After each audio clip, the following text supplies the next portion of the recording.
I'm Stephanie and this is Jamie. She's going to play my voice in our love story. Hi, I'm Andrew, and this is I'm going to play my voice in our love story. I was in grade 9 at high school, and one Friday evening I was with a group of friends on bikes down on the Brooker Highway. I went to cross the road and bang, I got hit by a car. The impact was so fierce I was thrown across the road.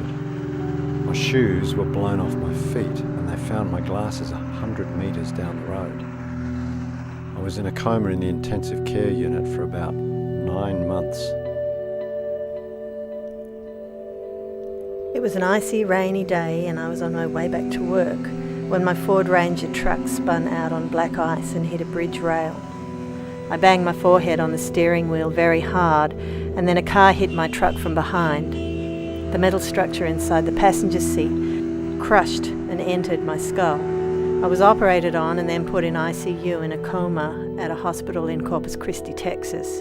On the 16th day of my coma, they played a tape of my daughter, my jewel, Kristen, talking to me. It worked like a charm. I recognized her and I started to wake up. My daughter, Kristen, strengthened my resolve to recover, as I felt she was totally dependent on me. I'd finished my schooling at TAFE. I was being looked after by my mum and dad and spent a lot of time at home in front of the computer. My life was so boring. It was very hard to do much for myself or have much control over where I went. In the years after my accident, I tried to better myself by studying to be a web designer. As a divorced single parent, juggling school and raising a challenging teenager proved to be very taxing on my somewhat limited resources. I stopped going to school and applied at Walmart as a people greeter. It was hard to get used to working again, especially in such a public way, but the contact with people gave me confidence and my speech improved. I was retraining my brain-injured mind. I visited the traumatic brain injury chat room and met Stephie. I really liked how she thought about things. Before we had time to talk much, he got really tired. His mom got my email address so we could continue our conversation. Though I was full of hope, I knew that sometimes internet meetings don't turn into much. I just had to wait and see if he'd email me. A few days later, Andrew got back in contact, and soon we began emailing back and forth, lots, so it became like our own private chat room. I started to like the way Stephie thought about things more and more. We began chatting regularly over the next 3.5 years. And I found talking to Andrew helped me deal with the challenges of raising a dramatic teenager as a single parent. I soon wanted to find out more about this man who had such courage rising above his major physical challenges to support me. Because of my experience with my ex-husband, I found it hard to trust men much. But then one day Andrew sent me a presentation he'd made about his accident and rehab process. Seeing that presentation helped me decide that I wanted to take the big step of going and seeing him. I left Kristen, my jewel, and her daughter Zoe, my grand jewel, and well-loved pets, to have a holiday to meet up with Andrew and his parents across the other side of the world. On my flight to Tasmania, I felt nervous and I wondered if I was doing the right thing. How would it be actually meeting face to face?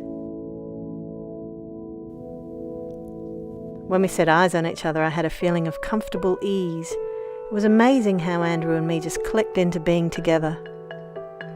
And when we finally kissed, I felt overcome with a deep feeling of belonging. I stayed with Andrew and his family for 1.5 months. It changed my life.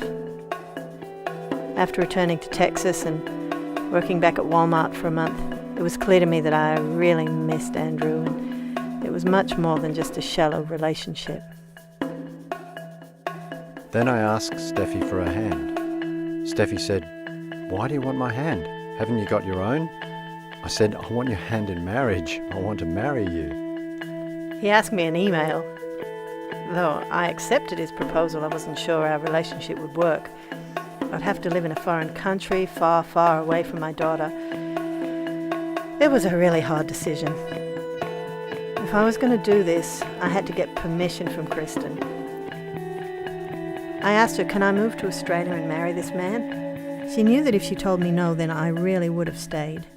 But she graciously said, Mom, I have my own life. You live yours. So I began making steps to leave my American life. It was so hard leaving my daughter and very close family. Our marriage was the 10th of September 2011. We got married at Andrew's old house in front of the wattle tree. When Andrew was asked, do you take Stephanie's hand in marriage? He loudly replied, of course I do! And everyone laughed. I had to learn Andrew's care routine, and we honeymooned at the Paraquad unit in Glenorchy, where we had to stay after selling our house and waiting for a new one. Andrew had been under his parents' care since his accident at age 14. They did a good job of taking care of him for over 25 years, but they also sheltered him, and he knew very little about life. This new phase of Andrew's life involved teaching him to grow up, make his own decisions, and it brought many changes. We moved into our own house that was modified to suit Andrew's needs. Our grandson Heath Alexander Flores was born on the same day Andrew purchased the house.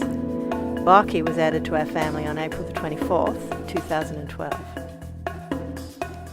I want Andrew to be as independent as he can be. He now has his own mobile phone that he wears around his neck. Our new life is guided by what Andrew and Stephanie need and want together.